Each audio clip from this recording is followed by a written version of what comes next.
Hi, everybody, and welcome to the January 19th edition of the SIG Windows community meeting. As always, these meetings are recorded and uploaded to YouTube, so please make sure you adhere to the code and or CNCF code of conduct and standards. All right, let's get started. Today, I thought we'd do something a little bit differently and start off with some intros to people. We've had a fair amount of new folks show up.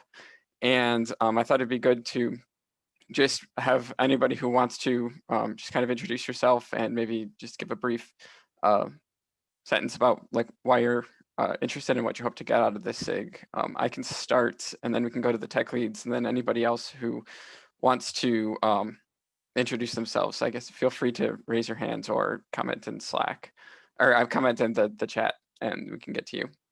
I'll go ahead and start. My name is Mark Rossetti. I work at Microsoft in the Azure team, and I'm the co-chair of SIG Windows. Right now, I'm the only co-chair. Michael just recently left. I work on Azure as part of kind of a team that focuses on the open source, on container open source workloads, and we're under the Azure Kubernetes Service org. James, do you want to go? Sure. So I'm James. I also work at Microsoft on the Azure team with Mark, and I guess I'm one of the tech leads, and I help maintain some of the tests and do a lot of the cluster API work.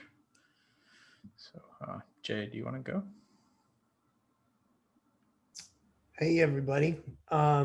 Yeah, so I've been working a lot on the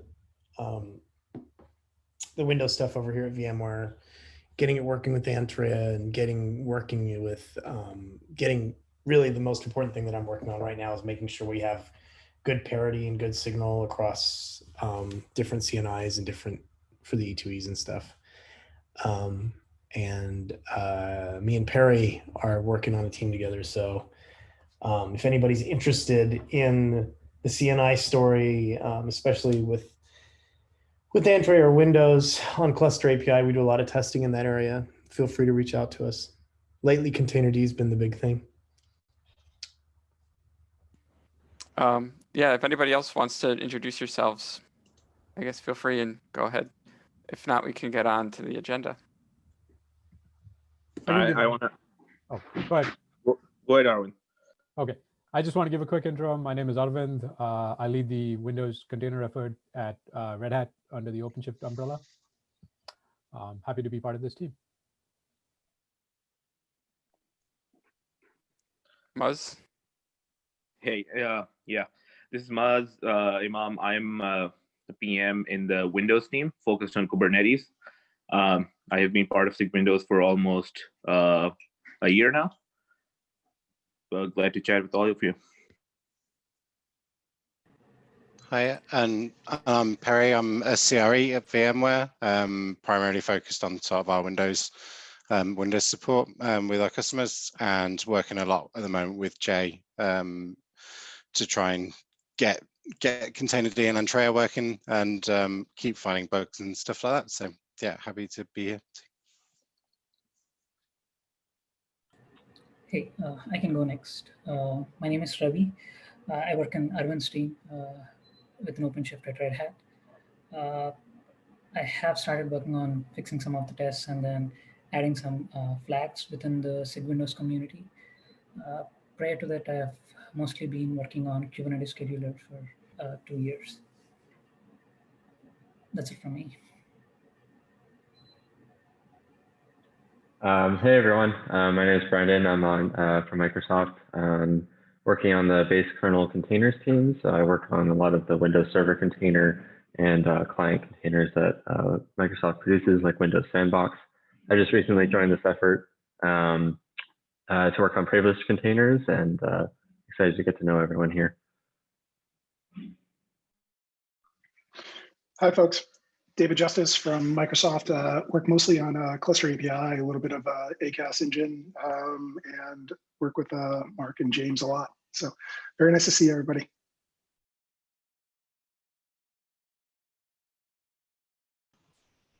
Hi, folks. I'm Jocelyn. I work in Microsoft on AKS on HCI, which is Azure Kubernetes Service on highly converged infrastructure. I used to own a year ago the HNS, the host networking service within Windows, but I progressively transitioned since then to my current position. Hi, everyone. My name is David Schott.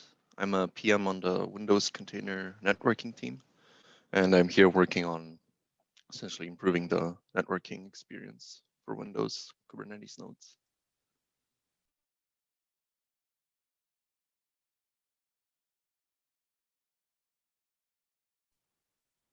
Great, thanks everybody. Hopefully this will also help folks. We can do this kind of regularly.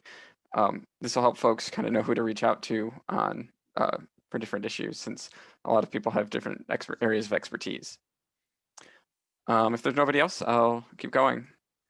Okay, the next thing on the agenda for today is some announcements. KubeCon EU has, well, at every KubeCon, there's a series of maintainer talks where different SIGs and or working groups can kind of give updates on their on what they've been working on, and also go into a little bit of deep dives occasionally.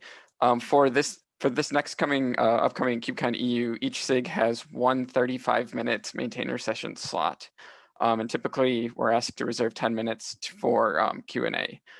If anybody has ideas of what they'd like to, or if anybody has anything interesting that they'd like to present with that, please reach out to me or any of the tech leads, and we'll make sure we get that added. For this session, we were thinking of giving David Schott a kind of a 10 or 15-minute session to talk about Windows networking, and especially DSR support, which is pretty recent. I think a lot of folks are interested in that, both how it works and how to configure it. So I think that's currently the plan, but feel free to reach out. Next announcement is February 9th is the enhancement freeze for 121. So anybody who's working on a KEP, please make sure that you get that out and reviewed early so we can merge it by then. And also, as I mentioned last week, for this week, if anybody is working on a Windows related KEP, please let me or the tech leads know, because we will need to relay that information to the release team. These are the only two KEPs that I think we're tracking or actively working on progressing. But if I got that wrong, yep, just reach out. I guess we could spend a couple minutes going into some of these KEPs and asking folks for reviews. Aravind, do you want to start with your KEP? Yeah, sure. I just opened a quick work in progress KEP. There are some more details that need to be filled out. I think Deep left a review over the weekend. I haven't had a chance to look at it. I was on PTO, just came back today. The main thing that I still am trying to work my way through is the design details for the kube cuttle command, which needs to be admin only, and trying to figure out, is there something existing there that we could just use and sort of pattern ourselves on that, because there's the new command that we are adding, kubectl node logs, should only be viewed by admins. So that's the status of that.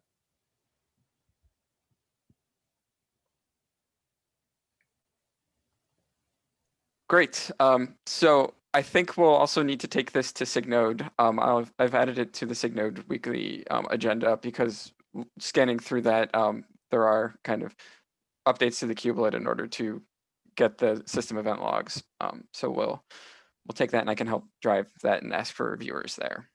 Okay, is that a meeting I need to attend for that? Or you said you had put it on some agenda, right? Yeah, so there's this weekly SIGNode meeting.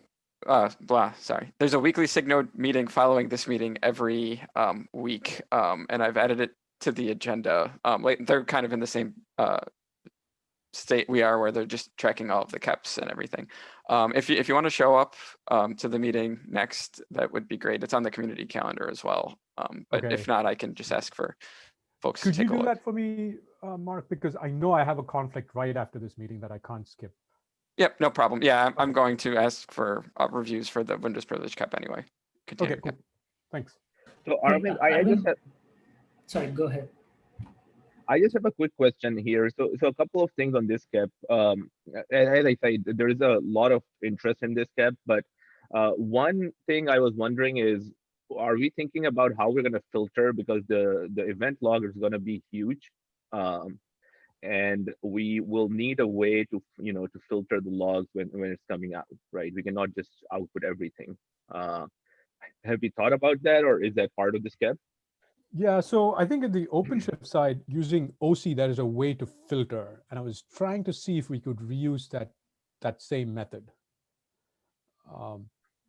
But I'm not sure if it'll clearly map to what's happening in kubectl or in kubectl. I see. And when you say the admins, it is only for admins. I mean, at the end of the day, anyone who is using a Kubernetes cluster should be able to do this, right? For example, I'm giving an example like GMSA could use that's an immediate use. Like when you're setting up GMSA, if something is going wrong, like you could look at the events log to understand what's going on or debug it. But when you say it's administrators only, I was a little bit confused. Yeah, because the way we have been using this in OpenShift is this is an admin-only feature. Only admins can see the kubectl logs. We don't want like any user on the cluster to be able to see the logs. That's the restriction we've been having so far. I'm not sure if it's actually safe to give everybody access, but I'm willing to hear feedback. I mean, I'm not tied to this one way or the other as far as it being restricted to admins only. So one of the things that I mentioned, and I kind of had a conversation with Aravind about this, is another way to get some logs maybe through privileged containers once they land in 121, hopefully.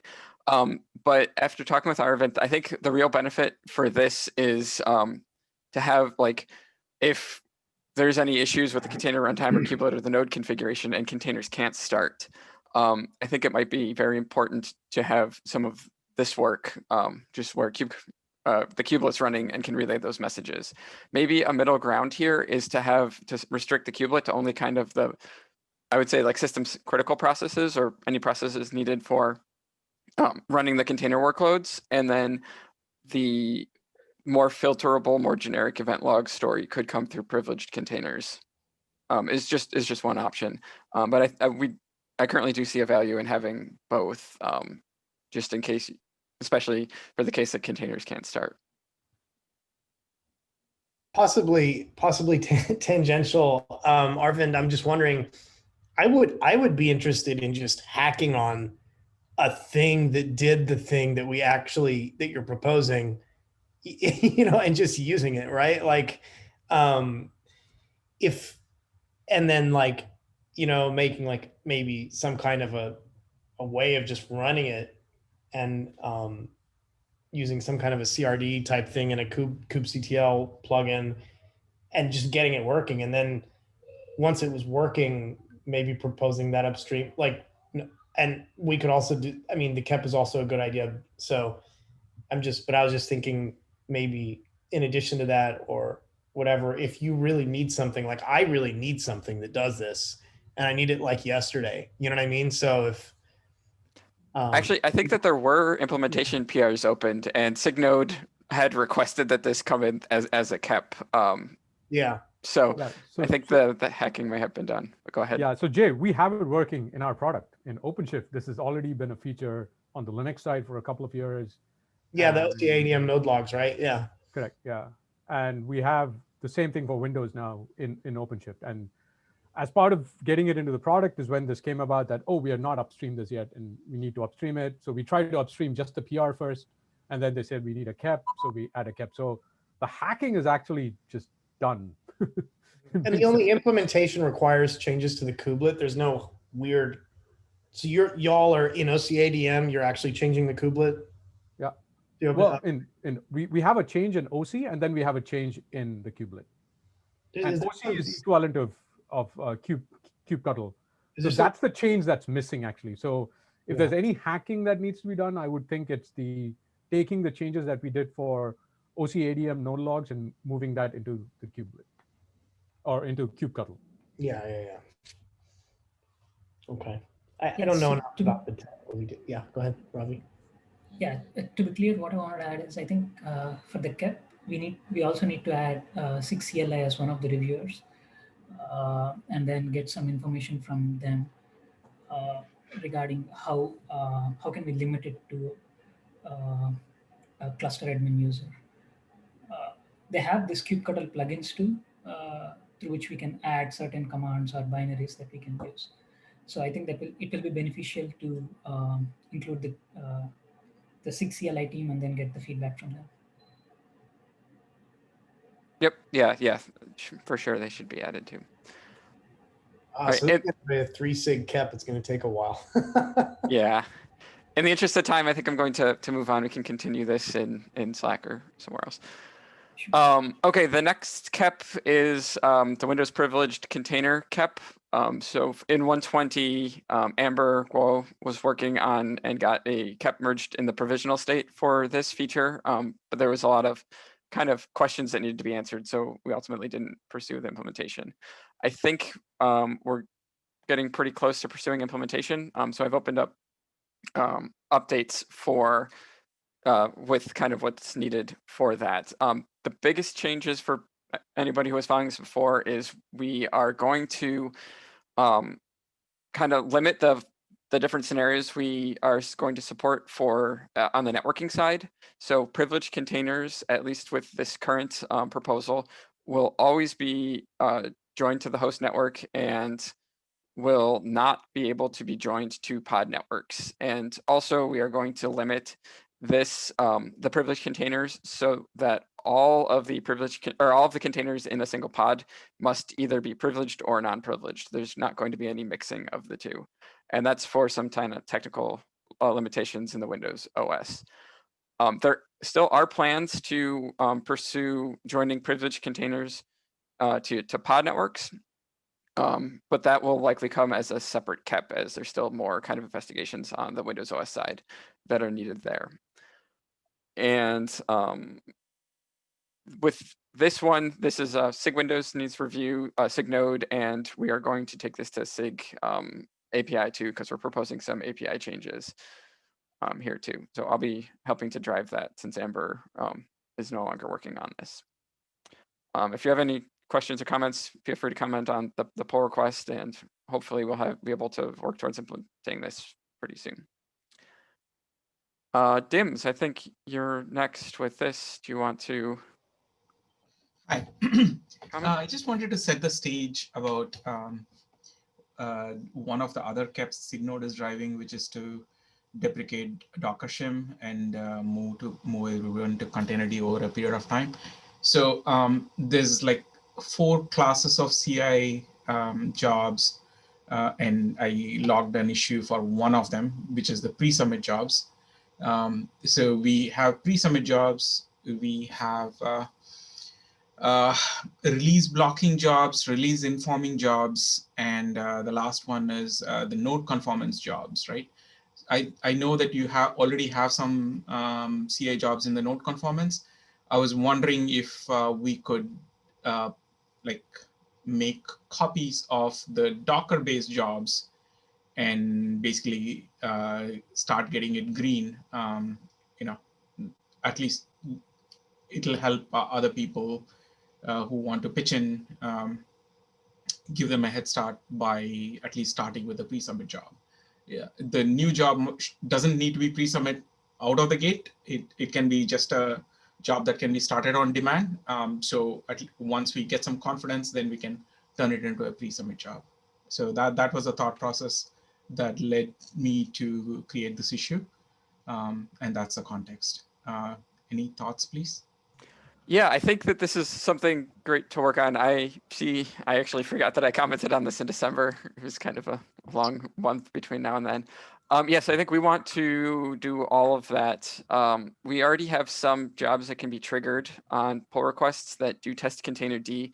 I think we do need to add these Azure Disk, Azure File jobs, and I believe we already have those running as periodic jobs. I'll follow up kind of after this meeting. In terms of kind of the right now, SIG Windows only has periodic jobs and jobs that must be triggered manually. And I think we'd like to work towards eventually having some at least PR informing jobs. But this is a great step. If I'll jump in for the PR informing, we have, I think the major blocker for us there is the the pre-submit. The pre-submit jobs, they all run Docker and Docker via Kind, and we don't have that support from a Windows perspective, and it probably would never be there. So that's one of the big blockers. And there's an open issue that I created a while back that kind of tracks some of that. I'll drop it in here. But I don't know, Dims, if you have any thoughts on, I think we kind of went back and forth, and one suggestion was maybe if we were to get some sort of VM-based solution so that we didn't have to spin up cloud-based resources to be able to run this, that might be a possible thing. But there's even bigger blocker around being able to do cross-compile for the Windows image, the Windows binaries. So right now on pre-submit, I believe cross-compile for Windows isn't actually enabled. It just does type checking. So I can help with some of that, James. So just hit me up with the issues that you have created. But as a side note, the main thing that I'm looking for is, as long as it runs the same set of tests, I don't care exactly which configuration it is running in. So that's the only thing that we need to make sure, like, apples to apples comparison, right? So we don't break anything. But yes, I'm willing to pitch in with the cross-compiling problems, or getting hands on some ways of running these tests in other environments. So let's get the first one in, by hook or crook, and then we'll be able to out of that we'll be able to figure out what do we need to do for the rest of them, right? Sounds good. Yep, sounds good. Yeah, and if anybody's interested in helping out here, or interested in learning how we do, well, I guess the whole Kubernetes project and or SIG Windows does their testing, feel free to reach out. This might be a good kind of first issue to get involved there. Yeah, so I just want to add one thing related to it when I started working on it. The thing that I've noticed is like basically the resistance was mostly related to the time it takes for spinning up the VM and then running tests on it.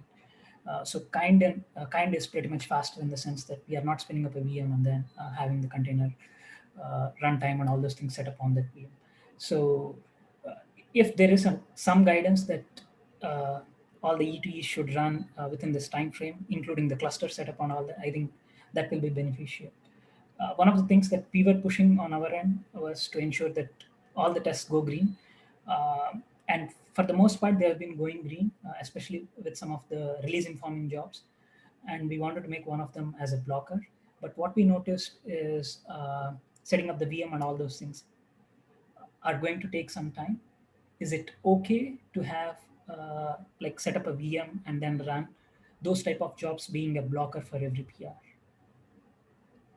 Release blocking, release informing, we have way more lenient in terms of how much time it takes to run compared to pre-submit jobs, because obviously when it comes to crunch time, pre-submits are the ones that stop everybody in their tracks, right? So that's why we try to have some guidelines on the pre-submit job. So right now, this specific job that is identified in this issue, we already have a Docker-based one. All we need to do is flip it into containerd. So yeah, I was crawl, not walk, referring to the run, first right? part. So let's Yeah. deal with this, and then we can start building on things. Yeah, I was not referring to the first part where we wanted to replace Docker with containerd. I was referring more to a PR informing jobs that we wanted to have. We created an issue like long time ago, and this was the main point that was brought to us. Yeah, the VM creation was a problem. Sounds good, Ravi. I can help with that if you can. Got it. So essentially, hit me up with all the previous issues, please, and we'll figure out one way or another. Got it. Thank you. And Mark, you can add me as one of the guys who can help Dims with this. Sure. Yeah, I'll have to check. I think we do already have pre-submit jobs or periodic jobs. We might just need to update the prow config to also allow this to be scheduled on PRs. Hopefully. Okay. That's all. Yep. Do Thanks, we Tim. have someone who just owns, like in SIGNet, there's kind of like Antonio, he's kind of like the czar of all the tests. He always knows how to find people to do the stuff and all that. Like, do we have someone for us that's like that? And if not, does anybody want to volunteer to do that? So Ernest, who's on the call, I didn't hear him introduce himself, but Ernest is very, like, I would say he's able to understand what's going on and manages most of the test configs, especially for some of the Azure related jobs, and has been great at helping out with Windows. If anybody else wants to help out as well, though, go volunteer. I've been pretty hands-on with that recently as well. And I know Adelina, who's also on the call, helped actually bootstrap most of that work recently. So Claudio too.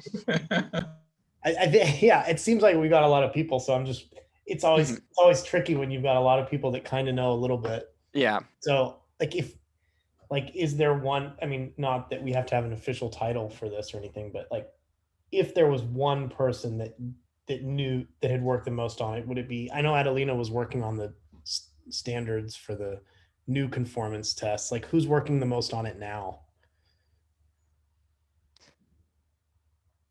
I'd probably say Ernest. I hate to volunteer him, but I know he's been pretty active. Yeah, I can volunteer.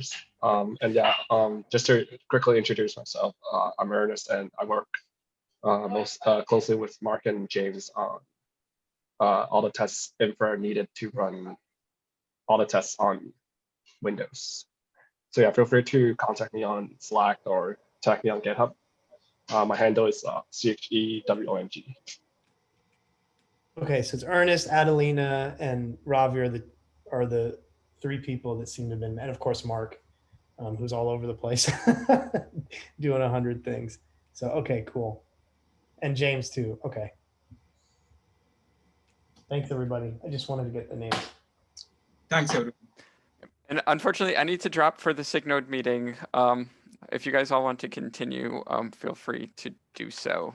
I believe that the Zoom meeting won't close once I leave, but if it does, we'll have to change that for next week. See you all. I'm still here. Does anybody else want to still be here? Yep. I think I had the next thing. Yeah, just James, go ahead. This is real quick. Just wanted to give everybody a heads up that the test broke over the weekend because Ag host and I think maybe one or two other images didn't got promoted, and they didn't get pushed to our Windows repository. So Ernest pushed those this morning, and so we should see the next runs come online. This is in progress. The Claudio and Adelina have both done a lot of work on getting this promotion process automated, and some of the images are now being promoted, not all of them, but so we're that's still in progress. So these kind of breaks won't happen in the future. So that's all I had there.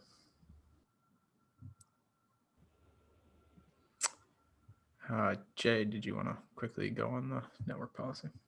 It's actually related to yours. So we are seeing some interesting stuff with AGN host. And so I got all the network policy stuff working on Windows last week.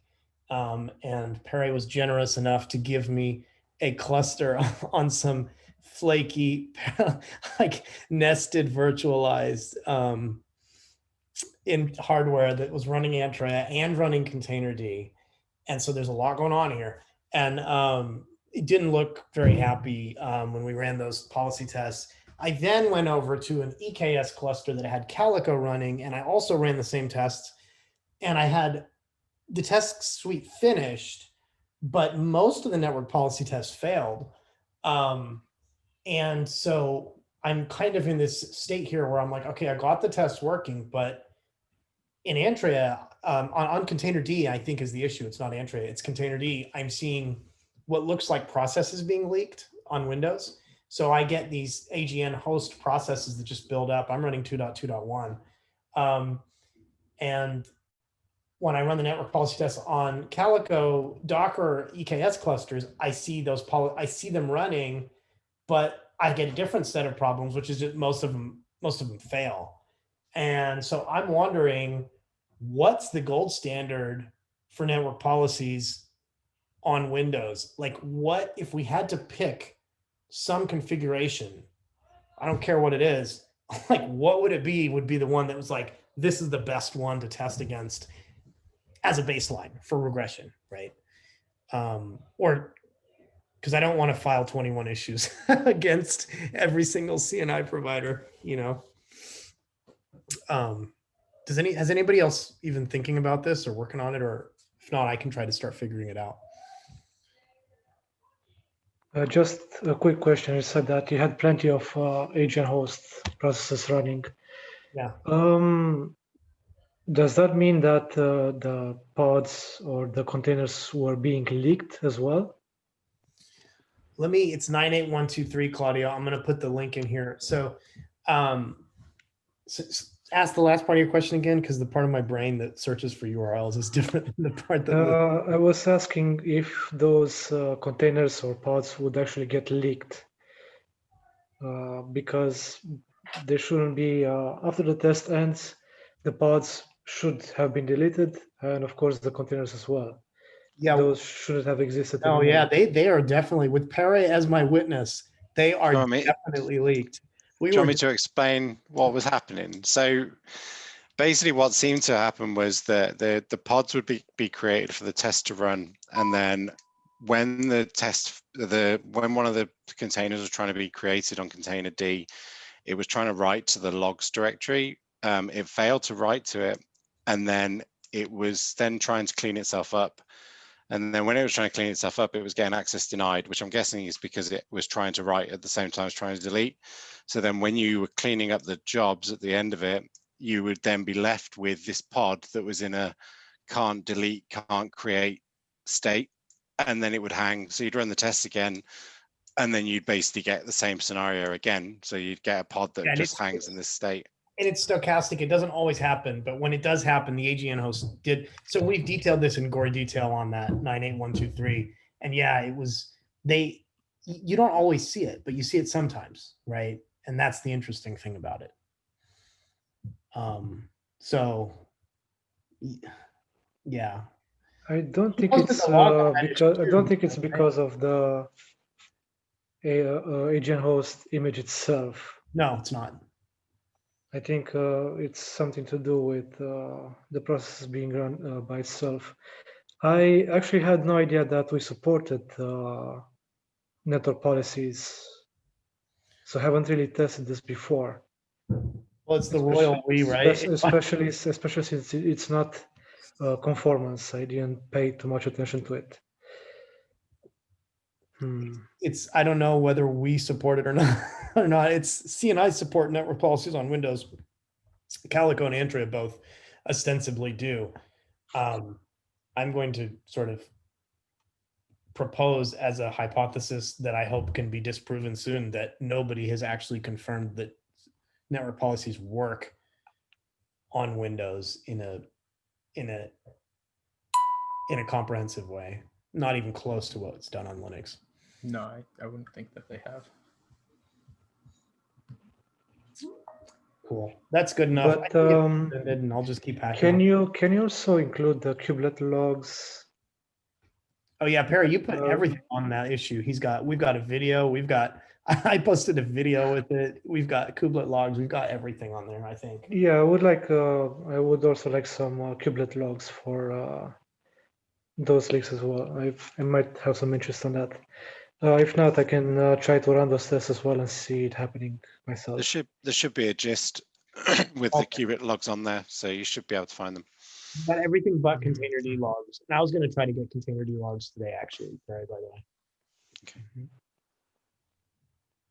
Interesting. Cool. Still weird that it passes 50% of the time. That's the weird part. I have a question. I assume you have a Linux node as well for the master. Is it by any chance cordoned or having a how do you call it, a taint. So you can ensure that no pod is getting scheduled there. Yeah, it's tainted. Yeah. Yeah, it's definitely a container D thing. It's definitely some kind of weird log collection kubelet container D level thing. It's very, very weird. Yeah, I was trying to make sure that those times that it passes, as you say there, the pod doesn't actually get spawned on a Linux node. So of course it passes. Oh yeah. So what I did for my patch to the end-to-end is I actually set it up so that it's Node OS distro as the argument. It reads that Node OS distro, and if it's Windows, it runs all of the containers on Windows. It's not even.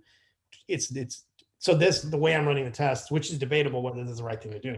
Okay, you actually modified the E2E test binary. Okay. Yeah. We primarily taint the master node. Yeah. So basically, if you don't have a particular tolerance for that taint, it won't spawn any pods there. Yeah, these are using a label selector, and I just delete all the. I delete any other stuff that interferes with it, but that's definitely not the cause of it. I mean, it's a good hypothesis, but it's definitely the issue is definitely not a scheduling issue. It's not like something like we've got half the stuff passing and half the stuff failing because it's being split across nodes. It's everything's Windows. It's very clean test. And it's only it's probing from a Windows pod into a Windows pod, right? So basically, you're spawning two pods, right? Yeah, spawning. I'm wondering if the case on which it passes is because it spawns the pods on the same node. That is an interesting thing to look at. Well, that is an interesting. Everything is on the same node, so it's an interesting thing to right now because we only have one container D node on that cluster. But I think the thing that seemed to be the problem was the locking up of the pod, and I think that ultimately was the reason everything crashed out and failed. But I could be wrong, but it was just that was the kind of behavior that we were seeing. I'm quite happy to go through it, and if we want to try and reproduce. So yeah, Claudio, let's just if you want to hang out this week, we can just show you on a live system.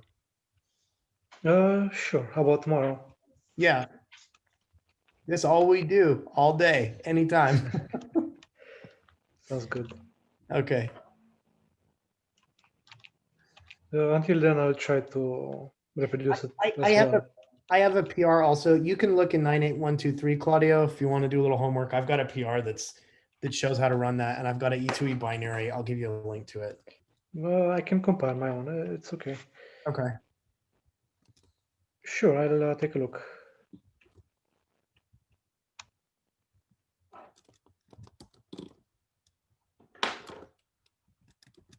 I'm sorry, I've taken up a lot of time. Anybody else got stuff to do? I think that's it. I think we're quite a bit past time. So anybody else have anything? No. All right. See y'all in Slack. Thanks a lot, guys. Thanks, y'all. Thank you. Bye.